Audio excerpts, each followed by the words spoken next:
I went to art school. I made art in elementary school, high school. I went to art school, and I've just done this forever. And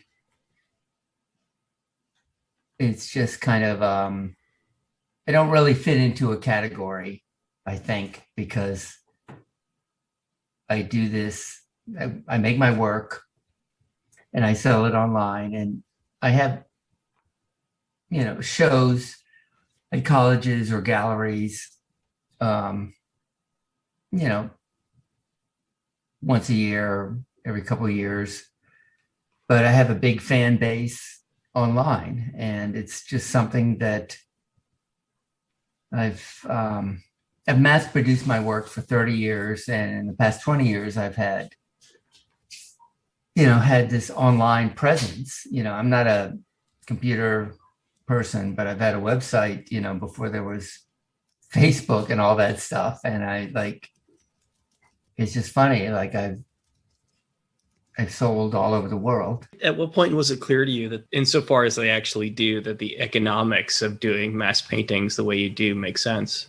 I guess I always thought that you're an artist because you want to be an artist, but your chances of, making money from it or being accepted or being, you have specific reasons why you want to be an artist. It's not, when you're young, it's for, I'm an artist, look at me. And now it's like, this is what I do, and I'm proud that I do it. In terms of it actually sort of becoming a job and a career, versus just something that I guess early on you idealize in a way. Yeah, I never thought of a job or career. It was just kind of a strange obsession. Maybe I should have thought a little bit more about that, but that's fine. That's fine. That's not why people have passions. You didn't think of a job or a career, but I have no idea what the numbers are, but I have to assume certainly in 2021, and I would imagine for the last several decades, that it is incredibly difficult for just about anyone to make a career as a painter now. You kind of figured a way around that. It seems like you figured out a model that works. It really came from music and punk rock, and the idea that if everybody, I don't care that you don't like what I do. If you don't like what I do, I'll do it even more. And it gave me endless energy and power somehow. You felt that early on that you were getting pushback from people, pushback from the art world, perhaps? Maybe pushback from myself. I didn't know what I did. I didn't know why I did what I did. I didn't know my audience. And then my wife and I were DJs, at a college radio station, University of Virginia. And we were surrounded by a lot of creativity and just a lot of visual stimulus, like to be in a room in a basement, 2:00 in the morning with 10,000 album covers.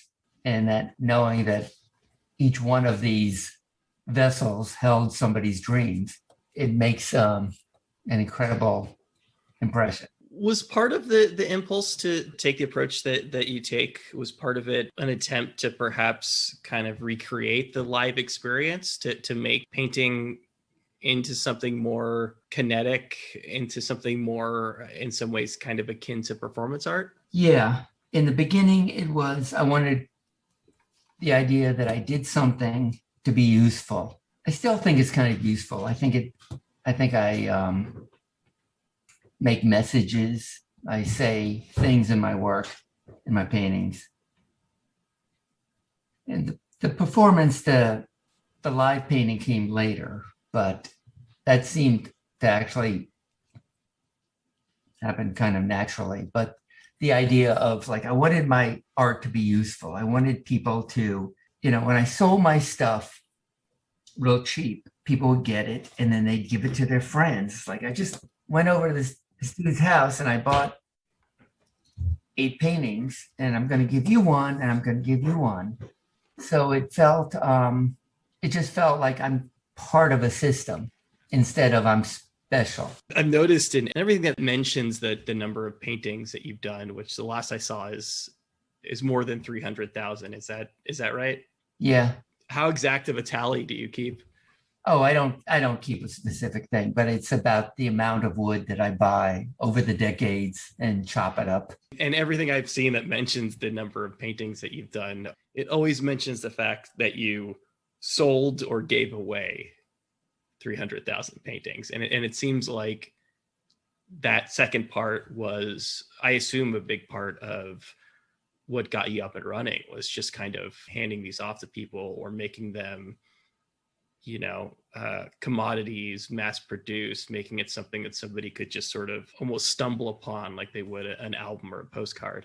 When you go to art school, it's just kind of like, you've got to be good. And like, I never understood what being good was. I never understood what being skilled or interesting was.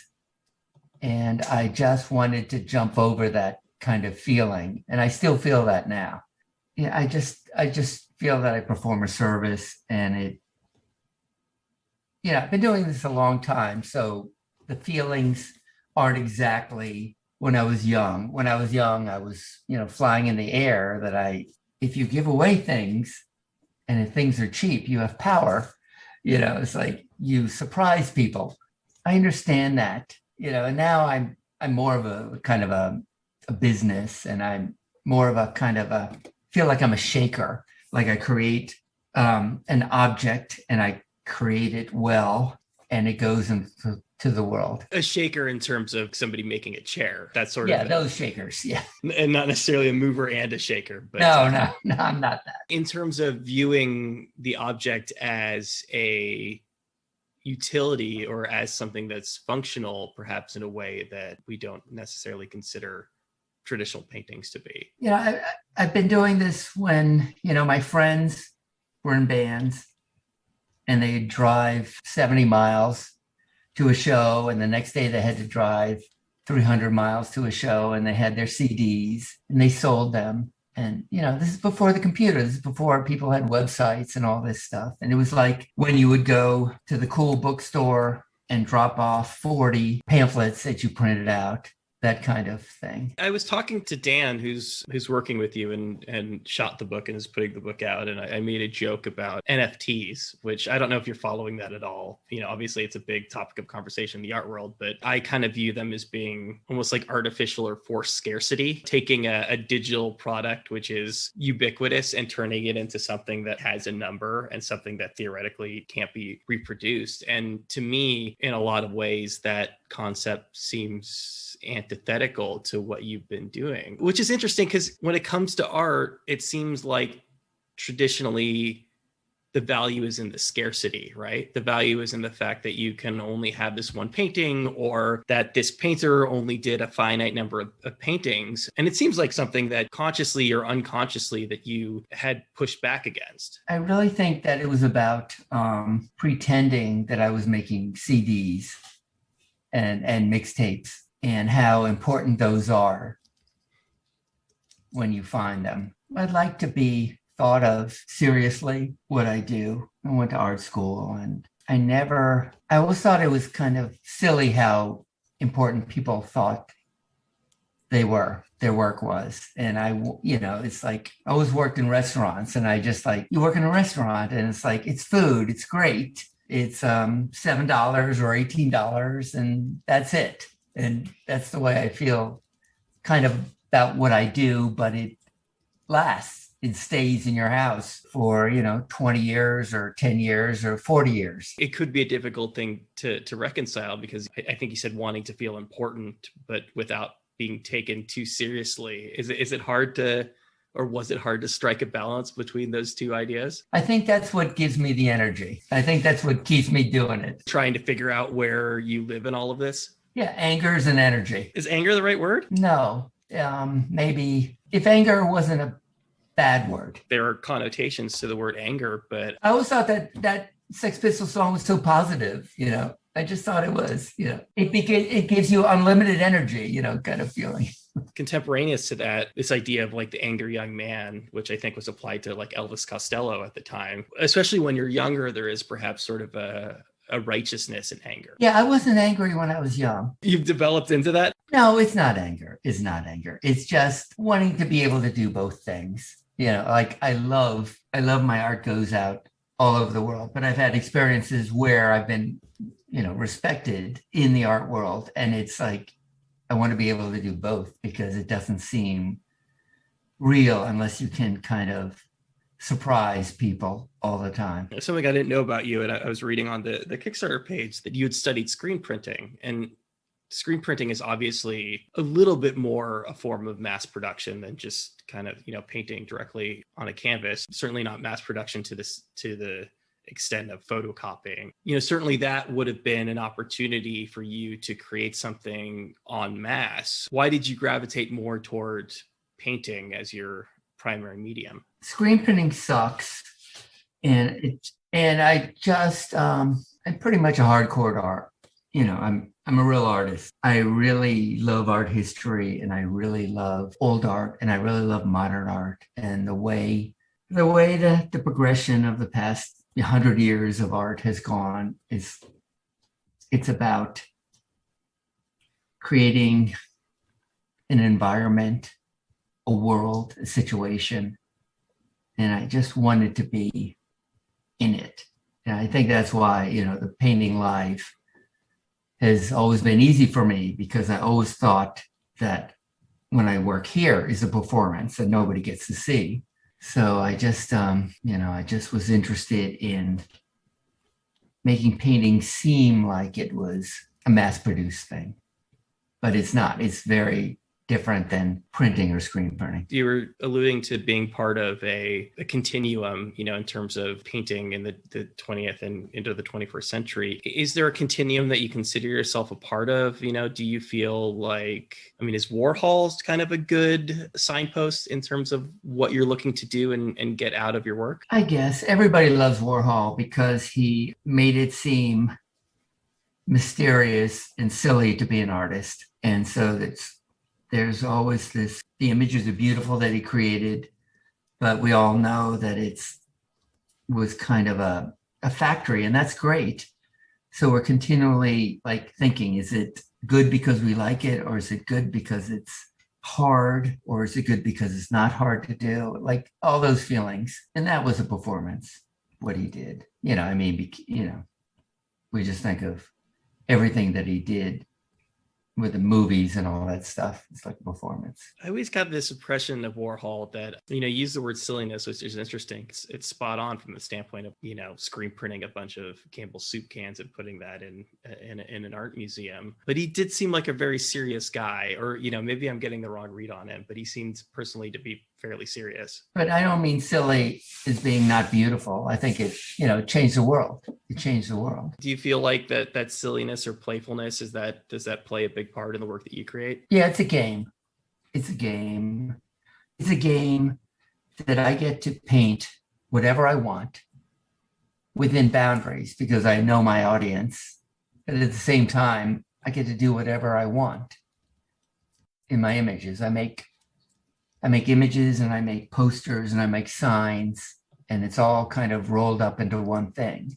I kind of get to do whatever I want. How would you qualify that, knowing your audience, in terms of, are there things that you've wanted to do that you don't think necessarily would fly with them? Not within painting. I do other stuff. I like to do woodwork and to build things, but that, I can't send that in the mail. But my paintings are very, it's a language that I kind of created for myself. All my brush strokes are very standardized. Like, when you go to a museum and you look at Japanese, Chinese, or Korean painting, the strokes are they tell the story. And I've always felt that once I figured out what felt right for me with my hand and the brush to create, structures in the paintings, that became a language. I don't try to reinvent how I tell a story with the actual structure of what I do. It really feels like is an alphabet to me, my brush strokes. Your style then came out of a sense of feeling and not a sense of necessarily how you wanted it to look on the canvas? I think that's right. Like I tried to unlearn, like 30 years ago, I tried to unlearn everything about art so I could make something simple. The strokes became like an alphabet to me. How would you describe your strokes in contrast to other artists? I really don't know. I mean, it's kind of like pretend folk art, but it's not really pretend. I had somebody write an article about me saying I was a conceptual folk artist, and I thought that was pretty great, pretty highfalutin, but it's pretty accurate. It's an interesting distinction. Can somebody who went to school for art be a folk artist? Is that even possible? Oh, I think it is. I think it is when you reject everything. And like I don't remember exactly how I felt when I originally felt this, because now it's just my home, how I work. But there was a clear sever, and it wasn't about like a style. It was about a structure of my life. Kind of thing. In terms of outside of painting? No. I still drink beer and watch TV. Sure. I guess I just mean what does structure mean in this instance? How I work, that I didn't have to fear mistakes. There wasn't any mistakes anymore. How coupled are those two things? How coupled this desire to create a new style for yourself and unlearn what you've been taught and mass production? Are those things just completely inexorably linked for you? Really haven't had a real job since being like, I've worked many dishwasher jobs, and that was always pretty sublime to me because it was always the best job in the restaurant, because you were left alone and you did your thing and you were completely finished at the end of the night. And it was like tomorrow was another day. I've never really thought about it that way, but we think of creating art, at least an idealized form of art, as creating something that like will live on, if not forever, then will live on hopefully beyond you. But dishwashing is so ethereal from the standpoint of they're all going to be dirty again the next day.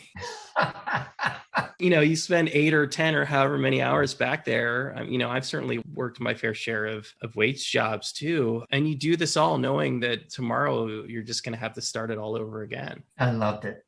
Happiest times of my life. I loved being needed, and there was no question when your day was done. Those times when you weren't able to make a go solely based on being a painter, it never felt like a failure to you. Oh, no. I haven't done that. Did that for about 10 years after I left art school, and then kind of figured out a way to, make it work. I guess I just mean that, for most, or at least a lot of people who want to make a living as an artist, there's a frustration for that period of time, which is hopefully temporary, when you're not able to do that, when you are forced to do this thing that isn't really your passion in the same way. I figured out all of this kind of at the age where a lot of people give up being, their art dreams. I really did have the epiphany at age 35, and I've been doing this for 30 years. You're going to be at 35, you're doing your thing, and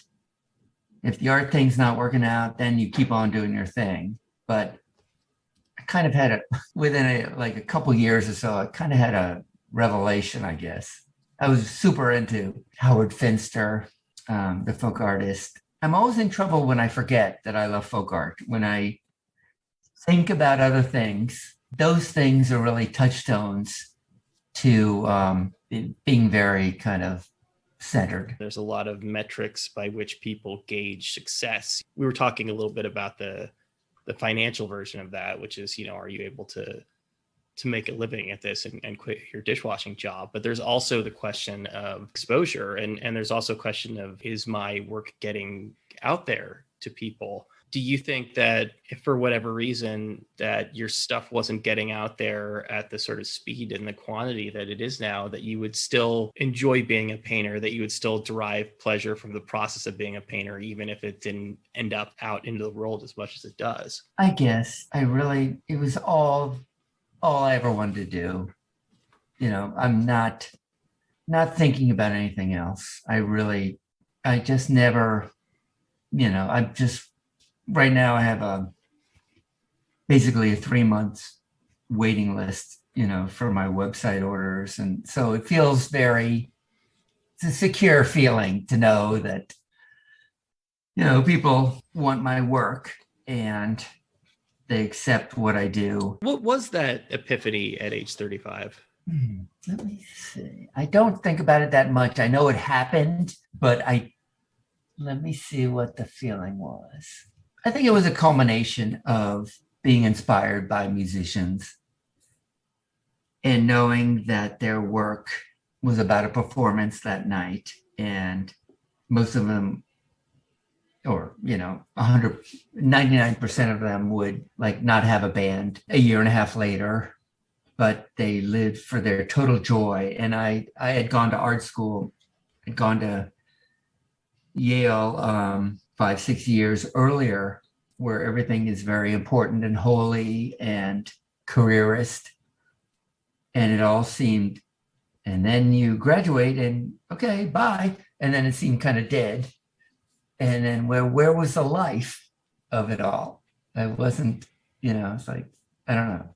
So I was inspired by the people that created something out of nothing. Was there a moment when it was clear that you were on the right path? Yeah, pretty early on, like when I was, in my mid-30s. I didn't know it was a big disaster the 10 years before that.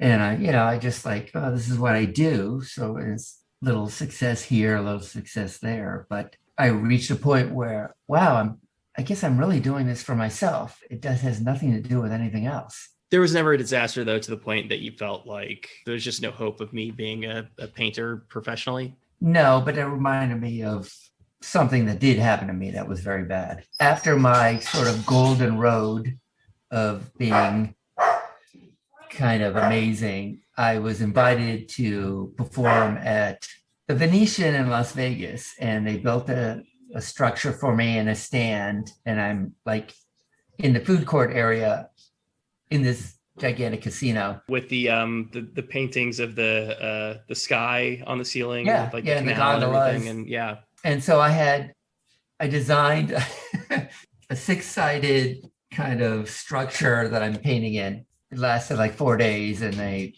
had worked for about a year creating paintings for that event. And then in 4 days, they pulled the plug. And then I'm at the airport, they gave me some money to go home, and I'm at the airport, and I'm in, I guess it was TGI Fridays or something. It was in the morning. And then on the TV, it was 9/11 happening. And it was God damn it. And it was so I was pretty freaked out for about 5 years about what's the reason to be an artist. If you can be just crushed, you have so many good intentions, and then doesn't really matter. Everyone has those moments in their career. It on the face of it doesn't sound completely devastating. Obviously 9/11 was completely devastating, but what was it about that moment exactly that you would point to as being a low point for you? Because the past 6 or 7 years before that, every month was better and better and better and better.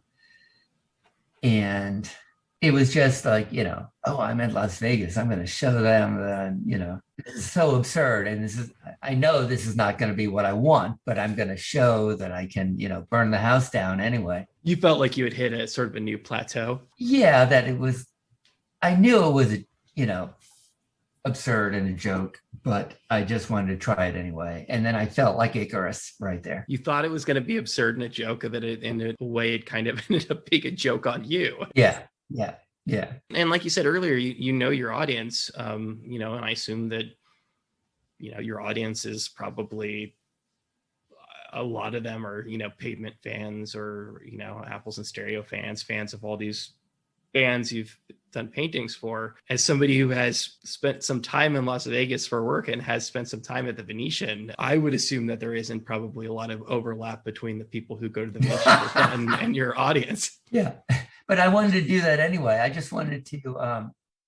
I know that a huge part of you really coming into your own was, as you said, forgetting and unlearning a lot of the stuff you had learned. But somebody who went to art school and as somebody who studied screen painting and all these things, was there any long-term value in it for you? Oh, sure. The discipline, the skill. Sure. I mean, art school is fantastic. If I really kind of don't know what art school's for, but I know it's good. I think that's college for a lot of people, where it's, not necessarily, it's not learning a trade. Yeah.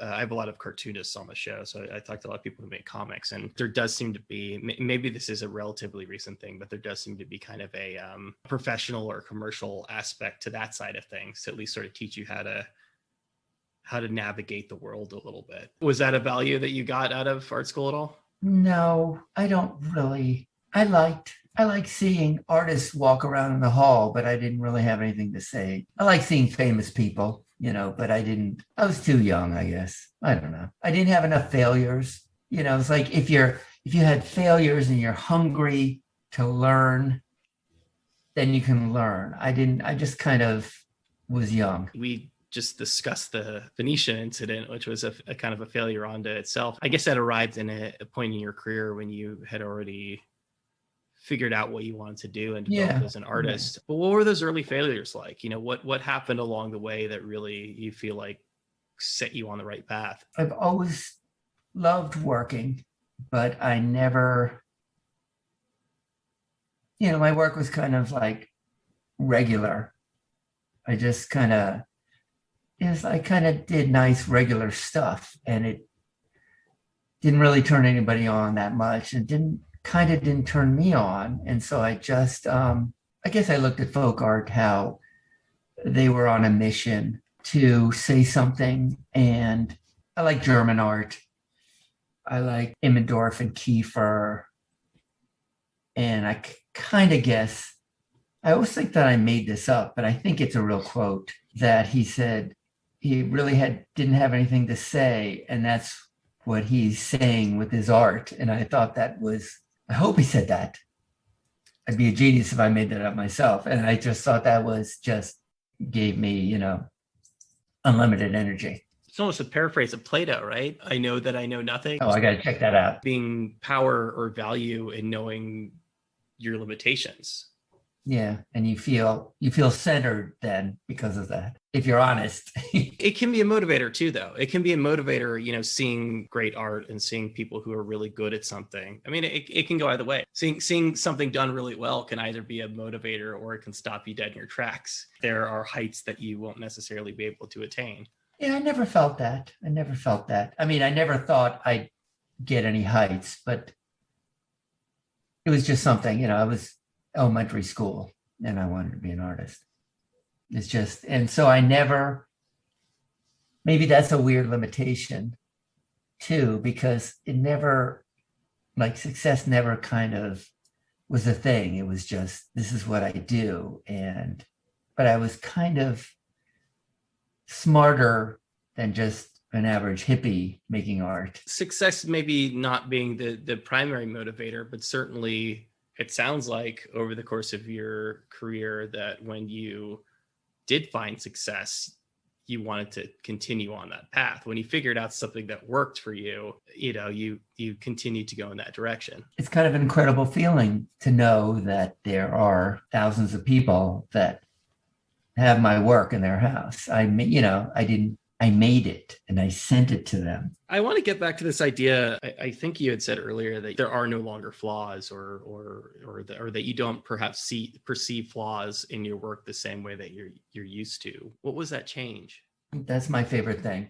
And I always have to remember that because my work, I think, is inspired by like art movements in the 60s and 70s. That was process art, where you set up a structure and you follow through with it, and what happens happens, and then that's it. And everybody's kind of like minimal artists. They do like abstract or something like that. But for me, I like an artist soloist will have an art piece that draw like 100,000 lines on the wall of MoMA, and that's his piece. And it's something that he's typed out, and then the piece of paper is the artwork, and it's given to his assistants, like 8 assistants, and they draw for 2 weeks 100,000 lines in graphite pencil on the wall of MoMA. And so I think like that. I paint and the stuff goes, I wrap it up and it goes to UPS and it goes out in the world. It's just kind of, it's all part of the art. In terms of no flaws, it's just they get what I do that day. And I try my best, because my best meaning I try to be what I want. It's never good enough for me. It's always kind of like, but I still, it's just what I do. When you're in that process of making several, however many paintings at the same time, you have a reference, you're putting paint on the canvas, and what is the goal of that specific stroke? Is it to make it as close to the source material as possible? Not really. I mean, I wanted to reference that, but I used the source material as a structure for me to react to, and I want it to look good. I don't want to, I just want it to look good to me and to people, because I do create something. People kind of expect what I do to look like what they think I do. That's not a trap either. It's just kind of a system. Look like what they think you do as far as what your style is, or the process of creating. Yeah. Disney didn't go, Jackson Pollock, he did his thing. There's always going to be a difference in reproduction, regardless of how it's done. And certainly there's a lot more opportunity for these differences when you're just putting paints on a canvas, especially, at a fairly quick speed. I assume that you're not introducing those on purpose, that those are just a result of the process, that you're kind of at least trying to sort of approximate each of these paintings as closely to one another as possible. Yeah, I would, if it was my choice, I'd want them to be identical, but it's the physical limitations of painting and painting and painting and painting and painting and painting. I'm constantly moving. It's a game. There's a dude called Morris Katz who he was in Guinness World Book as being like America's most prolific artist. And I was obsessed with him. And one time I think it's 30 years ago, there used to be a Ripley's, believe it or not, museum in the basement of Empire State Building. And he was there painting, it's like I knew about him before. Well, I guess that's why we went there. We bought a picture from him, and he was so happy. And, but his pictures were all like slightly different. He didn't try to reproduce them as like a process, but I kind of always loved, the kind of silly show business of that. I mean, he was on Johnny Carson, and, it's like, I love that you can do something so stupid and so beautiful. Like I found one of his pictures on the street a couple of years ago. Somebody just thought it was garbage, and they put it on the street, and it's like, that's a Morris Katz painting. It's like, I mean, he's, I've seen my paintings on the street. I've seen my paintings on the street. Like, people don't throw them in the trash, they put them on the street hoping that somebody else will pick them up. And it's like, I mean, you don't see that in like Kansas or Omaha. It's like just in Greenpoint or Williamsburg. And it's like, it's riveting. It's like, I should have picked it up, but like the last one that I saw was, something that I did like 25 years ago, and it looked good. It looked a little crazy, looked a little rough around the edges, but I like the idea of making something that just exists in the world. Like, it's something that maybe everybody knows what it is, that it just has no edges. It just flows. Like I love Christo, when he did the gates. I guess that was 16 years ago. Christo just does big things that have no edges. And it's a conceptual thing, it's a pop thing, and it makes people happy. And I got his autograph. Like I went to Virginia Commonwealth University first, and 1977 he gave a lecture, and I got his autograph. And I don't know. I just love when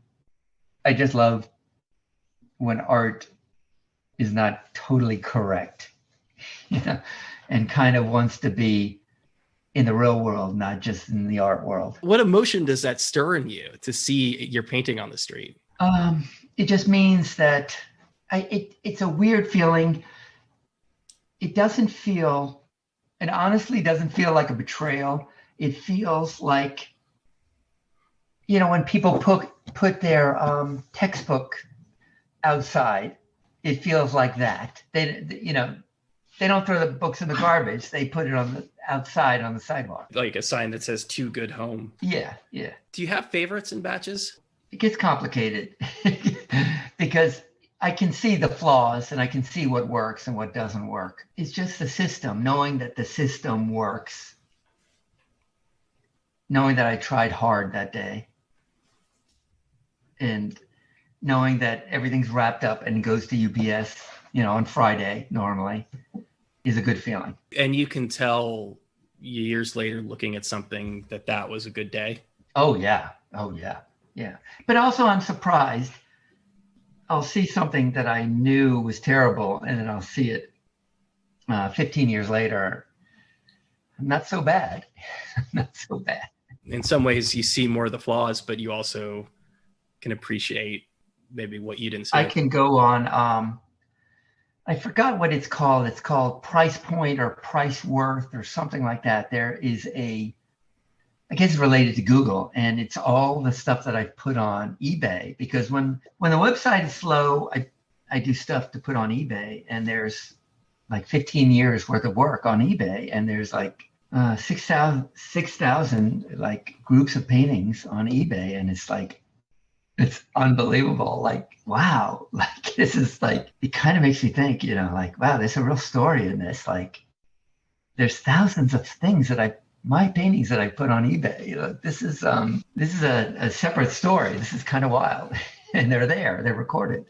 Do you hold on to any, or do they all just go out into the world? No, it doesn't feel right. It doesn't feel right.